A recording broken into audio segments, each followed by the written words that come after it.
എൻ്റെ പേര് doctor Varghese P Peter. നിങ്ങൾ കരുതുന്ന പോലെ ഒരു മെഡിക്കൽ ഡോക്ടറല്ല, വിദ്യാഭ്യാസത്തിൽ PhD ബിരുദം നേടിയ ഒരു അധ്യാപകനാണ്. ഇപ്പോൾ റിട്ടയർ ചെയ്തു. എൻ്റെ സ്വദേശം തിരുവല്ലയിലെ ഇരുവിപേരൂർ എന്ന് പറയുന്ന സ്ഥലമാണ്.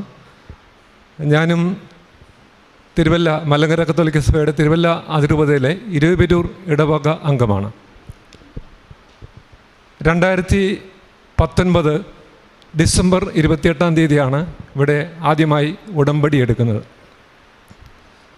ഈ ഉടമ്പടിയിലേക്ക് എന്നെ നയിച്ച അല്പ സംഭവങ്ങൾ വിവരിച്ചാൽ മാത്രമേ അതിൻ്റെ തീവ്രത എനിക്ക് പോലും അറിയാൻ കഴിയുകയുള്ളൂ. ആദ്യമേ തന്നെ ഞാൻ പറയട്ടെ, ഞാൻ അധ്യാപക വൃത്തിയിൽ കടക്കുമ്പോൾ ഇവിടെ അടുത്ത് ചേർത്തലയിലെ തിരുവിഴ എന്ന് പറയുന്ന സ്ഥലത്തിനടുത്തുള്ള ഒരു ഗവൺമെൻറ് സ്കൂളിലാണ് ജോലി പ്രവേശിച്ചത്.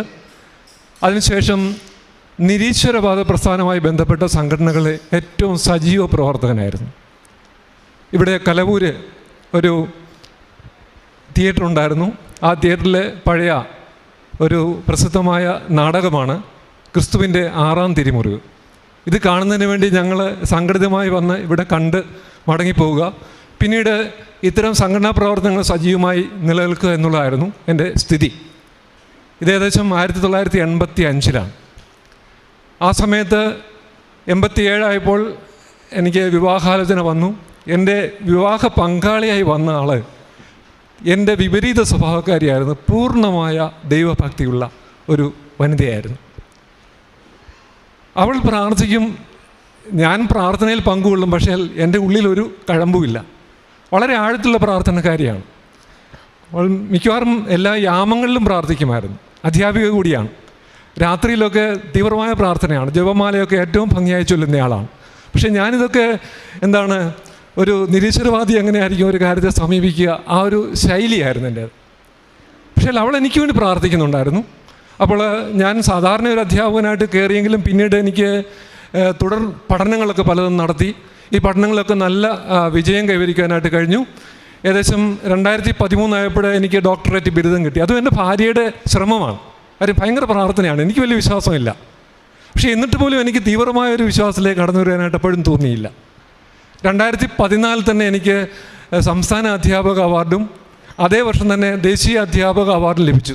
ഇത് ലഭിച്ചപ്പോഴും എൻ്റെ വിചാരം എൻ്റെ മഹിമയാണെന്നാണ്.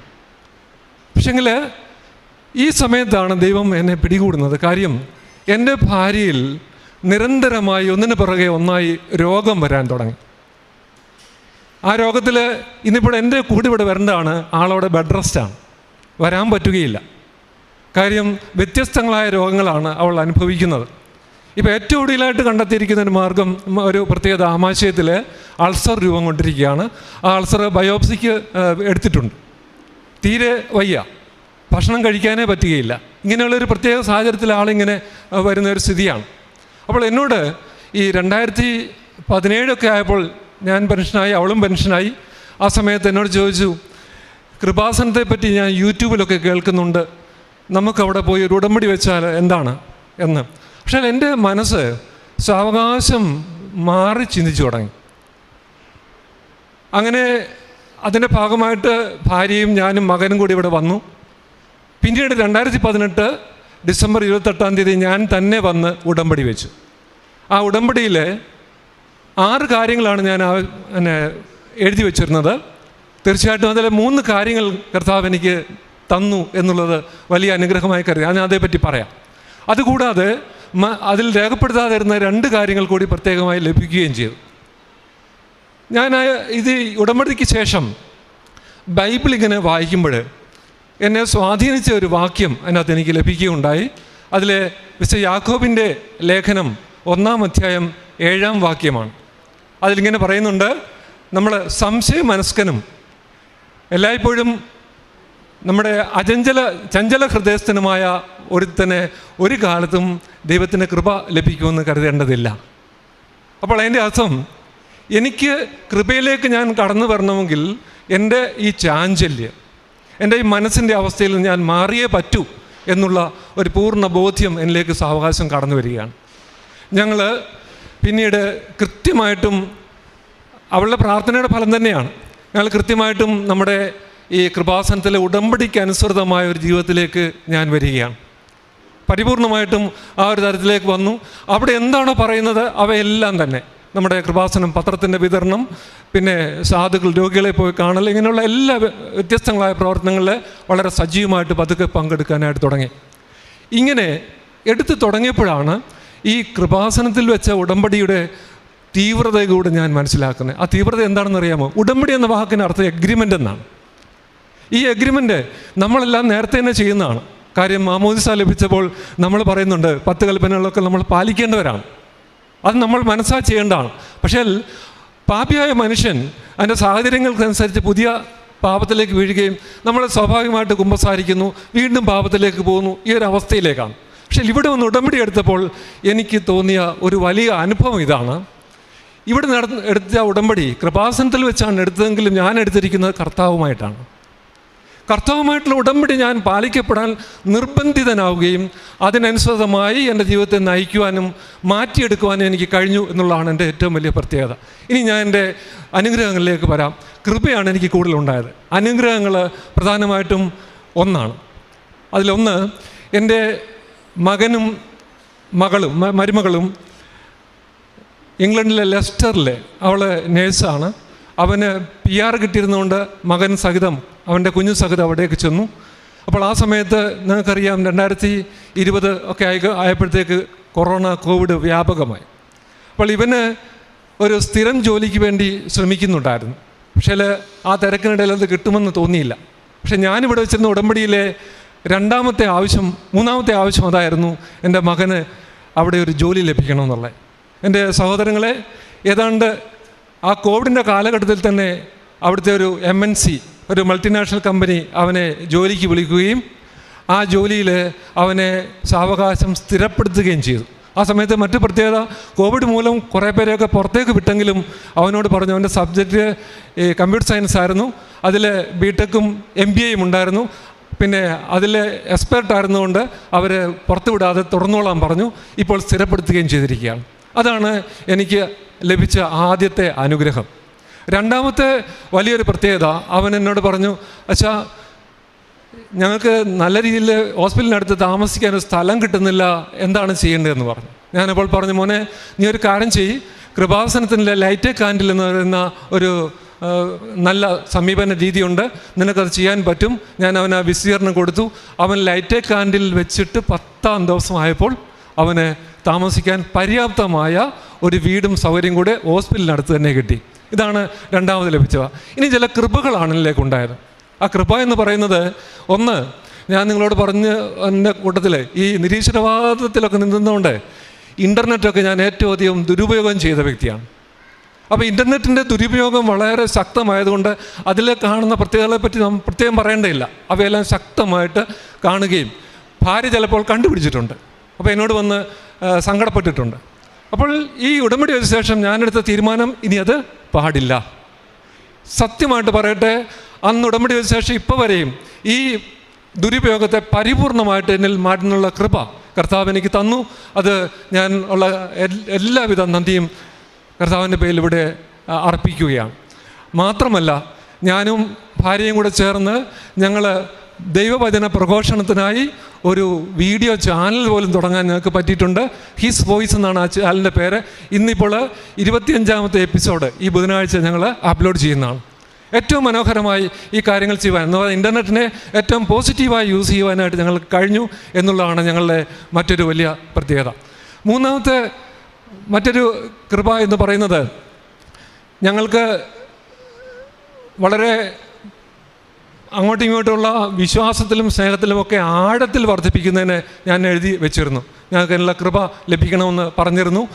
തീർച്ചയായിട്ടും ഞങ്ങളുടെ ഭാര്യാഭർത്തൃ ബന്ധം ഏറ്റവും ആഴത്തിലേക്ക് വരുന്നതിനും ഇപ്പോൾ തീവ്രമായ സ്നേഹം, എനിക്ക് വന്നത് വിവാഹം കഴിച്ചപ്പോഴല്ല ഞങ്ങൾക്ക് ഈ സ്നേഹത്തിൻ്റെ ആഴം വന്നത്, ഇപ്പോഴാണ്. അതിൻ്റെ തീവ്രതയിലേക്ക് കടന്നു വരുവാൻ ഞങ്ങൾക്ക് കഴിഞ്ഞു എന്നുള്ളത് മറ്റൊരു പ്രത്യേകതയാണ്. ഇനിയും ഉടമ്പടിയിൽ വെക്കാത്തൊരു പ്രത്യേകത എന്ന് പറയുന്നത്, ഞാൻ റിട്ടയർ ചെയ്തിട്ട് ഒരു ഗവൺമെൻറ് ഒരു ട്രെയിനിങ് കോളേജിൽ അധ്യാപകനായിട്ട് ജോലി ചെയ്യുമായിരുന്നു. ആ സമയത്ത് NCTയിൽ എല്ലാ റെക്കോർഡുകളും സബ്മിറ്റ് ചെയ്യണം. SSLC മുതൽ PhD വരെയുള്ള വിവരങ്ങളെല്ലാം സബ്മിറ്റ് ചെയ്യണം. ആ സമയത്ത് നോക്കുമ്പോൾ എൻ്റെ പ്രീ ഡിഗ്രിയുടെ സർട്ടിഫിക്കറ്റ് കാണാനില്ല. ഇത് കാണാതാവുന്നത് ഒരു 2015-ലാണ്. എവിടെയെല്ലാം അന്വേഷിക്കാമോ അവിടെ മുഴുവൻ അന്വേഷിക്കുന്നുണ്ട്, പക്ഷേ എൻ്റെ സർട്ടിഫിക്കറ്റ് ഇല്ല. ഞാൻ പിന്നീട് ഇവിടെ വന്ന് ഉടമ്പടിയിൽ വെച്ചതുമില്ല. പ്രാർത്ഥിച്ച് ഇതേപ്പറ്റി ആഴ്ച ചിന്തിക്കുന്നുണ്ട്. എൻ്റെ പെരയുടെ ഒരു നവീകരണം നടന്നപ്പോൾ ചില സാധനങ്ങളൊക്കെ എടുത്ത് മാറ്റി പോയിട്ടുണ്ട്. അവിടെയെല്ലാം പോയി നോക്കി. ഒരു ദിവസം രാവിലെ ഞാനും ഭാര്യയും കുടുംബവും എഴുന്നേറ്റ് ഉടമ്പടി പ്രാർത്ഥന നടത്തി കഴിഞ്ഞപ്പോൾ എൻ്റെ മനസ്സിൽ പെട്ടെന്ന് തോന്നുകയാണ്, എൻ്റെ മേശയ്ക്കകത്തിരിക്കുന്ന ഒരു ഡയറിയിൽ ഒരു പേജിൻ്റെ ഇടയിൽ എന്തോ ഉണ്ട്, ഒന്ന് നോക്കാൻ പറയുകയാണ്. എൻ്റെ മനസ്സിൽ പ്രേരണയാണ്. ഞാൻ പെട്ടെന്ന് തന്നെ പിന്നെ വൈഫിനോടും പറഞ്ഞു നോക്കട്ടെ എന്ന് പറഞ്ഞു. കൃത്യമായിട്ടും സഹോദരങ്ങളെ, ഞാൻ ചെന്ന് ഡയറി തുറന്നു നോക്കുമ്പോൾ എൻ്റെ പ്രീ ഡിഗ്രിയുടെ സർട്ടിഫിക്കറ്റ് മടക്കി അതിൻ്റെ മടക്കിലിരിപ്പുണ്ട്. അത് വളരെ ദൈവാനുഗ്രഹമായി ഞാൻ കരുതുകയാണ്. എൻ്റെ മാറ്റത്തിന്, ഈ ചഞ്ചല അവസ്ഥയും എൻ്റെ മാനസിക സ്ഥിതിയുടെ ഒരു സ്ഥിരതയുമൊക്കെ വന്നപ്പോൾ ദൈവം കൊടുത്ത വലിയ കൃപയായിട്ട് തന്നെ ഞാൻ കരുതുകയാണ്. അതുകൊണ്ട് അവ എനിക്ക് കൊടുത്ത് എൻ്റെ കാര്യങ്ങളെ മെച്ചപ്പെടുത്തുവാൻ എനിക്ക് കഴിഞ്ഞു എന്ന് ഞാൻ കരുതുന്നു. മറ്റൊരു വലിയ പ്രത്യേകത നമ്മുടെ തൈലമാണ്. എൻ്റെ വൈഫ് നടക്കുന്ന അവസ്ഥയിൽ കാലൊന്നിടറിയിരുന്നു. അപ്പം കാലിൻ്റെ കുഴയ്ക്ക് നീർക്കോളായി മാറുമെന്നൊക്കെ ഞങ്ങൾ പറഞ്ഞു, പക്ഷെ മാറ്റം വന്നില്ല. ഞങ്ങളൊരു ഓർത്തോപീഡിക് സർജനെ തന്നെ കാണിച്ചു. അപ്പോൾ കാണിച്ചപ്പോൾ അദ്ദേഹം പറഞ്ഞു കുഴപ്പമൊന്നുമില്ല, ബാൻഡേഡ് ചുറ്റി നടന്നാൽ മതി എന്ന് പറഞ്ഞു. പക്ഷേ ബാൻഡേഡ് ചുറ്റി കഴിഞ്ഞിട്ട് കിടക്കാൻ നേരത്ത് കുഴപ്പമൊന്നുമില്ല, നടക്കുമ്പോൾ വീണ്ടും അസുഖമാണ്. അങ്ങനെ 3 ആഴ്ചയോളം നോക്കി നിന്നു, മരുന്നും കഴിച്ചു, പക്ഷേ ഒരു കുറവുമില്ല. അപ്പോൾ ഭാര്യയും ഞാനും പറഞ്ഞു, നമുക്കൊരു കാര്യം ചെയ്യാം, നമുക്ക് ഈ കൃപാസനത്തിലെ തൈലം പുരട്ടി തോക്കാമെന്ന് പറഞ്ഞു. ഞങ്ങൾ രാവിലെയും വൈകിട്ടും പ്രാർത്ഥനയ്ക്ക് ശേഷം ഈ തൈലം കാലിൽ പുരട്ടും. ഇപ്പോൾ യാതൊരു കുഴപ്പവുമില്ലാതെ, ഒരു പ്രശ്നമില്ലാതെ പരിപൂർണമായിട്ട് അതിൽ നീര് മാറുകയും വളരെ ഭംഗിയായിട്ട് അവൾക്ക് നടക്കുവാൻ കഴിയുകയും ചെയ്യുന്നു എന്നുള്ളതാണ് എൻ്റെ പ്രത്യേകത. ഇത്രയും കാര്യങ്ങൾ ആണ് എനിക്കിവിടെ പറയുവാനുള്ളത്. അനുഗ്രഹം തന്ന ദൈവത്തിൻ്റെ വലിയ കൃപയെ നന്ദിയോട് ഞാൻ ഓർക്കുകയാണ്. അമ്മ മാതാവിനോടും അമ്മ മാതാവ് മാധ്യസ്ഥ തേടി തന്ന് ഞങ്ങൾക്ക് തന്ന അനുഗ്രഹങ്ങൾക്കും കോടാനുകോടി നന്ദി രേഖപ്പെടുത്തിക്കൊണ്ട് ഞാൻ ഇവിടെ നിർത്തട്ടെ. യേശുവെ നന്ദി, യേശുവെ സ്തുതി. ഡോക്ടർ വർഗീസ്, എത്ര നാളാണ് നിരീശ്വര പ്രസ്ഥാനത്തിൽ പ്രവർത്തിച്ചത്? എത്ര വർഷമായിട്ടുണ്ട്? ഒരു 1980-കളിൽ തുടങ്ങിയിട്ടുണ്ട്. 80-ൽ തുടങ്ങി. എപ്പോഴാണ് കർത്താവ് സ്പർശിച്ചത്? ഉടമ്പടി എടുത്തതിന് ശേഷം. ഉടമ്പടി എടുത്ത ഏത് വർഷം? ഏതാ എടുത്തതിന് ശേഷമാണ് എൻ്റെ തീവ്രതയിലേക്ക് വന്നത്. എന്നാൽ അതിന് തൊട്ടുമുമ്പ് ഭാര്യയുടെ ചില സ്വാധീനം എന്നെ സഹായിച്ചു. ഏത് വർഷം ഉടമ്പടി എടുത്തത്? ഉടമ്പടി എടുത്തത് 2019 ഡിസംബർ 28 അപ്പോൾ 80 കാലഘട്ടത്തിലാണ് അതെ നിരീശ്വര പ്രസ്ഥാനത്ത്. അപ്പോൾ ഏതാണ്ട് 39 വർഷത്തോളം. യെസ്. ഈ സാക്ഷ്യം കേൾക്കുന്നവരെ ശ്രദ്ധിക്കണം. ദൈവത്തെ നകന്ന് അല്ലെങ്കിൽ ദൈവത്തെ പരിത്യജിച്ച് നിരീശ്വര പ്രസ്ഥാനങ്ങൾക്ക് ഊടും ഭാവവും നൽകിയ വലിയ വ്യക്തിത്വം തന്നെയാണ് ഡോക്ടർ വർഗീസ്. പക്ഷേ വിവാഹത്തിലൂടെ ഒരു മാറ്റം, നല്ലൊരു ജീവിത പങ്കാളി ദൈവം കൊടുത്തു. ഉടമ്പടി എടുത്തു കഴിഞ്ഞപ്പോൾ ദൈവമായ കർത്താവ് ഡോക്ടർ വർഗീസ് പി പീറ്ററിനെ മറ്റൊരു രൂപാന്തരീകരണത്തിലേക്ക് നയിച്ചു എന്നുള്ളതാണ്. അത് ഏതെല്ലാം മേഖലയിലാണ്? വിശ്വാസത്തിൽ ശക്തിപ്പെടുത്തി, അല്ലേ ഡോക്ടറെ? വിശ്വാസത്തിൽ ദൈവം ശക്തിപ്പെടുത്തി, ദൈവസ്നേഹത്തിൽ ശക്തിപ്പെടുത്തി, കുടുംബജീവിതത്തിന് കരുത്തേക്ക്. അതായത് ഉടമ്പടി ഒരു പ്രത്യേകത, ദൈവം കൂടെ വരുമെന്നുള്ള സംവിധാനമാണ്. പുറപ്പാട് 33:10. അതാണ് ഉടമ്പടി. ഉടമ്പടി എടുക്കുന്നവർ ശ്രദ്ധിക്കണം, ദൈവം നിങ്ങളുടെ കൂടെ വരും. കൂടെ വരുമെന്ന് പറഞ്ഞാൽ നിങ്ങളെ അലട്ടുന്ന സമസ്ത വിഷയങ്ങൾക്കും ദൈവം ഇടപെടുമെന്നുള്ളതാണ് ഉടമ്പടിയുടെ പ്രത്യേകത. ഇസ്രായേൽ ജനം യോർദാൻ കടക്കുന്നതും ജെറീക്കോ കോട്ട പൊട്ടിക്കുന്നതും വാഗ്ദാന പേടകം വഹിച്ചുകൊണ്ടാണ്.